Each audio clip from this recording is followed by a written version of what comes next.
தேர்தலுக்கு நிறையவே காசுகளை தேர்தல் அரசியல் செய்யும் போது நமக்கு பணம் தேவைப்பட்டு இருக்கின்றது. அது அர்ஜுனா ராமநாதனாக இருந்தால் என்ன, என்பிபி அரசாங்கம் இருந்தால் என்ன, டயஸ்போரா சமூகத்தினர் இந்த முறை தேர்தலுக்கு நிறையவே காசுகளை அனுப்பியிருந்தார்கள் என்பது நமக்கு தெரியும். விமர்சனம் என்னவென்றால், தாங்கள் வெளிநாடுகளில் இருந்து கொண்டு எமது இலங்கை சமூகம் இவ்வாறு தான் இருக்க வேண்டும், பெண்களை அடக்கி வைத்திருக்க வேண்டும், இலங்கையில் இருக்கின்ற சமூகங்கள் பெண்களை அடக்கி வைத்திருக்க வேண்டும், அல்லது நமது சமூகத்தில் குறிப்பாக சிறுபான்மை சமூகத்தில் எப்பொழுதுமே ஒரு கலவரம் நடந்து கொண்டிருக்க வேண்டும். எனவே அவர்கள் அங்கு இன்று கூட இலங்கை சாதாரண நிலையிலேயே தமிழ் மக்களுக்கு எதிரான பிரச்சனைகள் தான் இருக்கின்றதெல்லாம் கூறி அவர்கள் அங்கு தமது அரசியலை செய்வதற்காக இங்கு அர்ஜுனா ராமநாதனை போன்ற எந்த விதமான ஒரு அரசியல் சிந்தனையும் எந்த விதமான ஒரு மதிப்பு மரியாதையும் இல்லாத ஒரு அரசியல் ஒரு நபரை அவர்கள் இன்று பாராளுமன்றத்தில் அவர்களின் பண உதவியின் மூலம் அவர் இன்று பாராளுமன்றத்துக்கு சென்றிருக்கின்றார். அந்த நிதி அவ்வாறான ஒரு அரசியல், அதாவது இது நிதி உதவி என்று கூட கூற மாட்டேன், அது ஒரு அரசியல். இங்கிருக்கின்ற சமூகங்கள் நாங்கள் அவர்களது பணத்துடன் நாங்கள் மோதிக்கொண்டிருக்கணும், அவர்கள் செய்கின்ற அரசியல். உறவுகளுக்கு வணக்கம். மீண்டும் அனைவரையும் சந்திப்பதில் மிக்க மகிழ்ச்சி. இந்த டாக்டர் அர்ச்சுனாவினுடைய பெயரை பயன்படுத்தி ஒரு சிலர் ஒரு குறிப்பிட்ட சில காலங்களில் பிரபல்யமாக வேண்டும் என்பதற்காக டாக்டர் அர்ச்சுனாவினுடைய பெயரை பயன்படுத்தி தொடர்ச்சியாக தங்களுடைய விளம்பரத்தை தேடிக்கொண்டிருக்கிறார்கள். இது சம்பந்தமாகத்தான் இந்த வீடியோவில் பார்க்க போகிறோம். அதற்கு முன்பதாக என்னுடைய சேனலுக்கு யாராவது புதிதாக வருபவர்கள் என்னுடைய சேனலை சப்ஸ்கிரைப் பண்ணிவிட்டு பெல் பட்டனையும் தட்டிட்டு உள்ள வாங்க. என்னுடைய பகிர்வுகள் உங்களை சேரும் அப்படின்னு சொல்லிக்கொண்டு, டாக்டர் அர்ச்சுனா இந்த பேர் பிரபல்யமான பேர், எல்லாருக்குமே தெரிஞ்ச ஒரு பேர், யாருக்குமே தெரியாத பேர் இல்லை.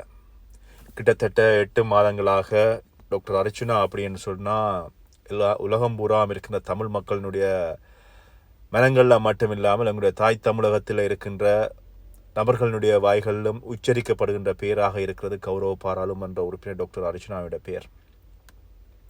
டாக்டர் அர்ச்சுனா அவர்கள் ஆரம்ப காலத்தில் வைத்தியசாலையில் பிரச்சனைப்படுகின்ற பொழுது ஒரு சில யூடியூபர்ஸ், அது ஆண்களாக இருக்கலாம் பெண்களாக இருக்கலாம், வலைவழி நபர்கள் தங்களை பிரபல்யப்படுத்துவதற்காக டாக்டர் அர்ச்சுனாவுடைய பெயரை பயன்படுத்தி அவரை நாங்கள் நேர்காணல் எடுக்கிறோம் அல்லது பேட்டி எடுக்கிறோம் அப்படின்னு சொல்லி நிறைய யூடியூபர்ஸ் அவரை பயன்படுத்தி கொண்டார்கள். அதே வேளையில் இன்று டாக்டர் அர்ச்சுனா அவர்களை தரக்குறைவாக அல்ல கேவலப்படுத்துகின்ற ஊடகங்கள் கூட போட்டி போட்டுக்கொண்டு டாக்டர் அர்ச்சுனா அவர்களை பேட்டி எடுத்திருந்தன. இதற்கு அப்புறமாக குறிப்பிட்ட பேட்டிகள் எல்லாமே தங்களுடைய விளம்பரத்துக்காக தங்களுடைய லாபத்துக்காக அந்த விளம்பரங்கள் எடிட் பண்ணப்பட்டு அந்த செய்திகள் வெளியாகி இருந்தன. டாக்டர் அர்ச்சுனாவுடைய நேர்காணல் எடிட் பண்ணப்பட்டு வெளியாகி இருந்தது. இதுக்கு பின்னாடி பல்வேறுபட்ட சர்ச்சைகளான கருத்துக்கள் மட்டும் இல்லாமல் டாக்டர் அர்ச்சுனா இவற்றை உணர்ந்து சில ஊடகங்களை தவிர்த்து வந்திருந்தார். அதுக்கப்புறமாக அந்த ஊடகங்கள் டாக்டர் அர்ச்சுனாவுக்கு எதிராக செயற்படுக தொடங்கியன, எதிராக இன்று வரை செயற்பட்டு கொண்டிருக்கின்றன, எதிராகவே கருத்துக்களை பரப்பி கொண்டிருக்கின்றன. அதே போலத்தான் கௌரவ பாராளுமன்ற உறுப்பினர் டாக்டர் அர்ச்சுனா ஒரு சில முகநூல் அல்லது ஒரு சில வலையொலிகளையும் எவ்வளவு நேசித்து அவர்களை ஒரு தன்னுடைய தோழனாக சோதரனாக பயணித்தாரோ, அதே போல அவர்கள் செய்த ஒரு சில கருத்து முரண்பாடுகள் அல்லது அவர்கள் டாக்டர் அர்ச்சுனாவை தங்களுடைய கையுக்குள் வைத்துக்கொண்டு தாங்கள் அவரை வழிநடத்த நினைக்கின்ற பொழுது அந்த வேளைகளில் அவர்களை எல்லாரையுமே டாக்டர் அர்ச்சுனா எவ்வளவுக்கு வேணாம் என்று சொல்லி ஒதுங்கினாரோ, அவர்கள் எல்லாம் தங்களுடைய பெயர் புகழை தேடிக்கொண்டு டாக்டர் அர்ச்சுனாவை பயன்படுத்தி கொண்டு தங்களுடைய சேனலை வளர்த்து கொண்டு அப்படியே நகர்ந்து விட்டார்கள். இதில் நிறைய ஆண் பெண் வலையொலி சகோதரர்கள் இன்றும் தங்களுடைய சப்ஸ்கிரைபர்ஸ், அதாவது அதனை விரும்பி இருப்பவர்கள் அளவுக்கு அதிகமாக வைத்திருக்கிறார்கள். அப்படின்னு சொன்னால் டாக்டர் அர்ச்சுனா அவர்களை பயன்படுத்தி போடுகின்ற வீடியோக்கள் அல்லது அவர்களுடைய நேர்காணலை காரணமாக இருக்கும். இன்று வரை இலங்கையில் இருக்கின்ற தமிழ் ஊடகங்களாக இருக்கலாம், உலகம் பூராவும் இருக்கிற தமிழ் ஊடகங்களாக இருக்கலாம், அது சாதகமாக பேசுபவர்களாக இருக்கலாம், எதிர்மறையாக பேசுபவர்களாக இருக்கலாம், எல்லாருமே பயன்படுத்துகின்ற ஒரே ஒரு வார்த்தை டாக்டர் அர்ச்சுனா. நீங்கள் அநேகமானோர் நீங்கள் பார்க்கக்கூடியதாக இருக்கு ஆஷ்கி போட்டு டாக்டர் அர்ச்சுனாவோட பேரை பயன்படுத்தியிருப்பார்கள். இதுக்கு காரணம், எந்த ஒரு ஊடகமும் எந்த ஒரு வலையொலியும் டாக்டர் அர்ச்சுனாவுடைய பெயரை பயன்படுத்தினா தான் அவர்களுக்கு வியூவர்ஸ், அதாவது பார்வையாளர்களுடைய அளவு கூடவாக இருக்கும், அளவுக்கு அதிகமாக இருக்கும். இதில் டாக்டர் அர்ச்சனாவை பற்றி அவதூறு பரப்பியவர்கள் எல்லாரையும் வந்து டாக்டர் அர்ச்சனா வந்து இனிமேல் வீடியோ போடக்கூடாது அப்படின்னு சொல்லி கூட சொல்லியிருந்தார். ஆனால் அவர்கள் இன்றும் அவர்கள் தங்களுடைய அந்த வியூவர்ஸுக்காக வந்து டாக்டர் அர்ச்சனாவுடைய பெயரை பயன்படுத்தி கொண்டிருக்கிறார்கள். அந்த வகையில் அன்றிலிருந்து இன்று வரை அத்தனை ஊடகங்களையும் வளர்த்த பெருமை டாக்டர் அர்ச்சனாவைத்தான் சாரும். வேறு எந்த செய்திகளை நீங்கள் போட்டாலும், வேறு எந்த விஷயங்களை பகிர்ந்திருந்தாலும், அந்த விஷயங்களில் வந்து எங்காவது ஒரு இடத்துல வந்து டாக்டர் அர்ச்சனாவுடைய பெயர் பயன்படுத்தப்படுகின்ற அந்த செய்தி நிச்சயமாக பிரபல்யமாக இருக்கும் அல்லது நிறைய மக்களிடம் போய் சேர்ந்திருக்கும். இதற்காகவே அத்தனை ஊடகங்களும் வந்து பயன்படுத்துகின்ற ஒரு வார்த்தை சொல் கௌரவ பாராளுமன்ற உறுப்பினர் டாக்டர் அர்ச்சனா. இதன் விளைவாகத்தான் கௌரவ பாராளுமன்ற உறுப்பினர் டாக்டர் அர்ச்சனா தன்னுடைய பேரில் இல்லை தன்னுடைய சொந்த பேரில் வந்து தனக்காக ஒரு வலையொலி வர வேண்டும். அது மட்டும் இல்லாமல் எல்லாருமே வந்து எடிட் பண்ணி போடுறார்கள். தன்னுடைய உண்மையான கருத்துக்கள் வந்து வெளியே வரவில்லை என்பதற்காக உருவாக்கப்பட்டதுதான் டாக்டர் அர்ச்சனாவினுடைய வலையொலி தளமும் அதே மாதிரி சகோதரி கௌசல்யாவினுடைய வலையொலி தளமுமாக இருக்கிறது.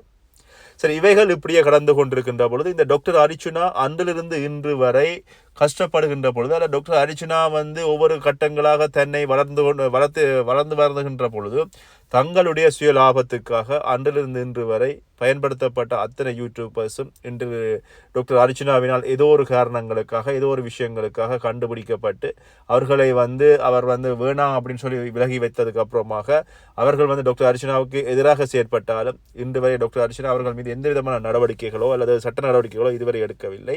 காரணம், அதனை கடந்து கொண்டே சென்று கொண்டிருக்கிறார்.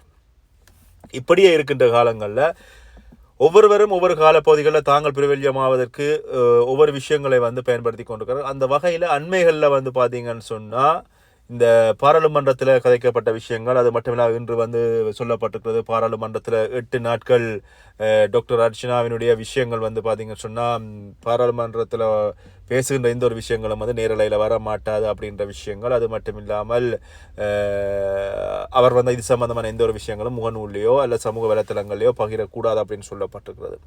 இதனால் டாக்டர் அர்ச்சனாவினுடைய குரல் வழியை நசுக்குகிறார்களா அப்படின்னு சொல்லி பார்த்தீங்கன்னு சொன்னால் நிச்சயமாக கிடையாது. அவருடைய கருத்துக்கள் அவருக்கு பின்னால் பயணிக்கின்ற அத்தனை மக்களுக்கும் தெரியும். அது மட்டும் இல்லாமல் அவர் சொல்கின்ற ஒரு வார்த்தை நான் வென்று கனகாலம், அந்த வகையில் அந்த வார்த்தை வந்து பார்த்தீங்கன்னு சொன்னால் சரியான ஒரு பொருத்தமான வார்த்தையாக இருக்கும். நாளை மறுதினம் பாராளுமன்றத்தில் டாக்டர் அர்ச்சனா ஏதாவது பேசினால் அவைகள் வந்து நேரலையாக ஒளிபரப்பப்பட மாட்டாது. அதே மாதிரி ஏப்ரல் மாதம் வந்து ஒரு கிழமை வருகிறது. அதே மாதிரி மே மாதம் வந்து ஒரு கிழமை முதல் வாரம் வருகிறது. இந்த காலப்பகுதிகளில் வந்து இவர் பேசுகின்ற எந்த ஒரு பேச்சுக்களுமே வந்து நேரலையில் வரமாட்டாது. ஆனால் இந்த வழியில் கௌரவ பாராளுமன்ற உறுப்பினர் டாக்டர் அர்ச்சனா வந்து சொல்லியிருக்கின்ற விஷயம் வந்து நான் வந்து யாரை பற்றியும் அந்த குறிப்பிட்ட பெண்ணை பற்றி இங்கே வந்து நான் எதுவுமே கதைக்கவில்லை அப்படின்னு சொல்லியிருக்கிறாங்க. ஆனால் அந்த பெண் தன்னுடைய பிரபல்யமாவதற்காக அல்ல தான் வந்து ஒரு சமுதாயத்தில் வந்து தனக்கு ஒரு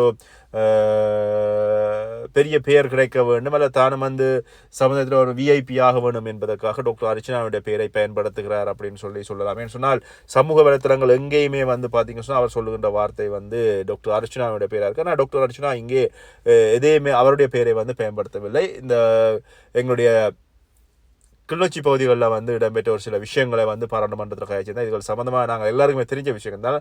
இதை கடந்து போகின்ற பொழுது இன்னொரு விஷயம் வந்து பார்த்தீங்க சொன்னால் ஏவிபி கட்சியினுடைய தமிழ் ஊடக அமைப்பாளராக இருக்கிற நபர் வந்து ஒரு ஊடகத்துக்கு கொண்டு வந்து பார்த்தீங்கன்னா நேர்காணல் கொடுத்த பொழுது டாக்டர் அர்ச்சனா தங்களுடைய முஸ்லீம் மதம் சம்பந்தமாக இங்கே வந்து தங்களுடைய முஸ்லீம் மதம் சம்பந்தமாக எதிர்கருத்துக்களை சொல்லியிருந்தால் அது சம்பந்தமாக தான் வந்து சபாநாயகர் அவரிடம் சென்று இது சம்பந்தமான பிரச்சனைகளை உடனடியாக ஒரு முற்றுப்புள்ளியாக வைக்க வேண்டும் என்பதற்காக தான் நடவடிக்கை எடுத்தாகவும் இனங்களுக்கு இடையிலே வந்து டாக்டர் அர்ச்சனா அவர்கள் வந்து பார்த்தீங்கன்னா பிரிவினை உண்டு பண்ணுகிறார்.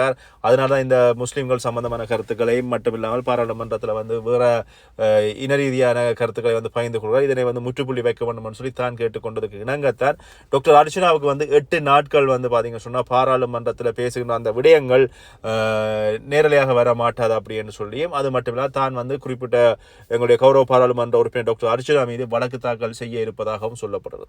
இந்த குறிப்பிட்ட ஊடகமும் கூட டாக்டர் அர்ச்சனாவுடைய பெயரை பயன்படுத்துவது, அதாவது வந்து எந்த ஒரு நேர்காணல் எடுக்கிறதாக இருந்தாலும் அந்த நேர்காணல் எடுப்பவரிடம் வந்து டாக்டர் அர்ச்சனாவை பற்றி கேட்காமல் ஒரு கேள்வி நகர்கிறதா அப்படின்னு சொல்லி பார்த்தீங்கன்னா கிடையவே கிடையாது. என்ன காரணம் சொன்னால் அவர்களை பொறுத்தவரையிலும் அவர்கள் ஒரு காலத்தில் வந்து முதலாவதாக 2வது நேர்காணல் எடுத்த அந்த ஊடகமாக இருந்தது. அதுக்கப்புறமாக டாக்டர் அர்ச்சனா கூறிய விடயங்கள் எல்லாவற்றையுமே எடிட் பண்ணி பகிர்ந்திருந்தார். இதனால் டாக்டர் அர்ச்சனா அவற்றை தவிர்த்திருந்தார். அதுக்கப்புறமாக இப்போ வந்து டாக்டர் அர்ச்சனாவுக்கு எதிராக அவர்கள் செயற்பட்டாலும் எந்த ஒரு நேர்காணலுக்கு எந்த ஒரு அரசியல்வாதியாக இருக்கலாம் அல்லது வந்து எந்த ஒரு விஐபி யாரை கூட்டி கொண்டு வந்து அவர்கள் ஒரு நேர்காணல் எடுத்தாலும் டாக்டர் அர்ச்சனாவை பயன்படுத்தி ஒரு கேள்வியை கேட்டு போட்டு அதுக்கப்புறமாக அதே கேள்வியை வந்து தலையங்கமாக போட்டு தான் சமூக வலையொலிகளில் வந்து பார்த்தீங்கன்னு சொன்னால் வீடியோவை வந்து பகிர்கிறார்கள். அது காணக்கூடியதாக இருக்குது. உண்மையில் வந்து பார்த்தீங்கன்னா எல்லாருமே டாக்டர் அர்ச்சனாவுடைய பெயரை பயன்படுத்தி தாங்கள் பிரபல்யமாக வேண்டும் என்பதற்காக அல்லது தங்களுடைய வியூவர்ஸ் அதாவது வந்து பார்வையாளர்கள் அளவுக்கு அதிகமாக வர வேண்டும் என்பதற்காக டாக்டர் அர்ச்சனாவை பயன்படுத்துகிறார்கள். அது மட்டும் இல்லாமல் டாக்டர் அர்ச்சனா செய்கின்ற அத்தனை நல்ல விடயங்களையும் மறந்து எங்கோ ஒரு சிலர் வந்து தங்களுடைய இன ரீதியான அல்லது தங்களுடைய மத ரீதியான விஷயங்களை வந்து வளர்க்க வேண்டும் அல்லது மற்றவர்களுக்கு அதை விட்டு கொடுக்க கூடாது என்பதற்காக போராடுகிறார்கள். அவர்களோடு சேர்ந்து இது ஒரு சில ஊடகங்கள் உண்மையை மறந்து செயற்படுகிறது அப்படின்றது வந்து கவலைக்குரிய ஒரு விஷயமா இருக்குது. நிறைய இடங்கள் இவைகள் பேசப்படுகிறது. அது மட்டும் இல்லாமல் இந்த வெளிநாட்டுகளில் இருப்பவர்கள்லாம் டாக்டர் அர்ச்சனாவை இயக்குகிறார்களா அப்படின்னு சொல்லி பார்த்தீங்கன்னா இவை எல்லாமே ஏற்றுக்கொள்ள முடியாத விஷயங்கள். ஏன்னு சொன்னால் டாக்டர் அர்ச்சனா வந்து அவர் தன்னுடைய பாட்டில் தன்னுடைய பாணியில் வந்து வேலை செய்கிறார். இங்கே வெளிநாட்டில் இருக்கின்ற யாருடைய கருத்துக்களையும் அவர் கேட்டு பயணிப்பதற்கு அவர் தயாராகவும் இல்லை. அதனால அவர் தன்னுடைய பயணத்தை வந்து தான் சிறப்பட பயணிக்கிறார். அது மட்டும் இல்லாமல் தனக்கு வந்து ஏதாவது பொருளாதார உதவிகள் அல்லது தன்னுடைய கட்சி சம்பந்தமாக அல்லது வந்து தன்னுடைய அரசியல் வாழ்க்கை சம்பந்தமாக அரசியல் ரீதியான ஒரு உதவிகள் கேட்கின்ற பொழுது மக்கள் உதவி செய்கிறார்களுடைய தன்னுடைய தனிப்பட்ட ரீதியான உதவிகளை இதுவரைக்கும் எங்கேயும் கேட்டு பெற்றதாக இதுவரை தெரியவில்லை. தன்னுடைய பிரச்சனைகளை சமூக வலைத்தளங்களை சொல்லியிருப்பார். ஆனால் யாரிடம் வந்து அவர் உதவி பெற்றதாக இதுவரை நாங்கள் இதுவரையும் காணவே இல்லை. அது மட்டும் இல்லாமல் பொதுமக்களிடம் வந்து உதவிகளை பெறுகின்ற உதவிகள் எல்லாமே வந்து மக்களுக்காக மக்களுடைய பணிக்காக மட்டுமே அவர் பயன்படுத்தார். இதில் வந்து ஒரு சிலர் வந்து தங்களுடைய வியூவர்ஸ் கூடுவது என்பதற்காக டாக்டர் அர்ச்சனா மீது வீண்பலி சுமத்துவது அல்லது வந்து அநாகரிகமான கருத்துக்களை பரப்புவது இப்படியான விஷயங்கள் வந்து ஈடுபட்டு கொண்டிருக்கிறார்கள். எல்லாத்துக்குமே வந்து காலம் என்ற ஒரு நாள் வந்து உண்மையை புலப்படுத்துகின்ற பொழுது நான் நெடுக சொல்கின்ற விஷயம்தான். எல்லாருமே நீங்கள் அந்த ஒரு பயனை அனுபவிக்கின்ற பொழுது அங்கே வந்து டாக்டர் அர்ச்சனா அப்படிங்கிற பெயரை வந்து உச்சரிக்க வேண்டும். அப்படி நீங்கள் அந்த பயனை அடைகின்ற பொழுது நீங்கள் அதை அடைய மாட்டேன் அப்படின்னு டாக்டர் அர்ச்சனா தான் அதனால் பெற்றவர் அதனால் நான் அடைய மாட்டேன் அப்படின்னு சொல்லி நீங்கள் இருப்பீங்களா இருந்தால் நீங்கள் தான் உத்தமராக இருப்பீங்களா அப்படின்னு சொல்லிக்கொண்டு மீண்டும் இன்னொரு வீடியோ சந்திக்கின்றேன். நன்றி, வணக்கம்.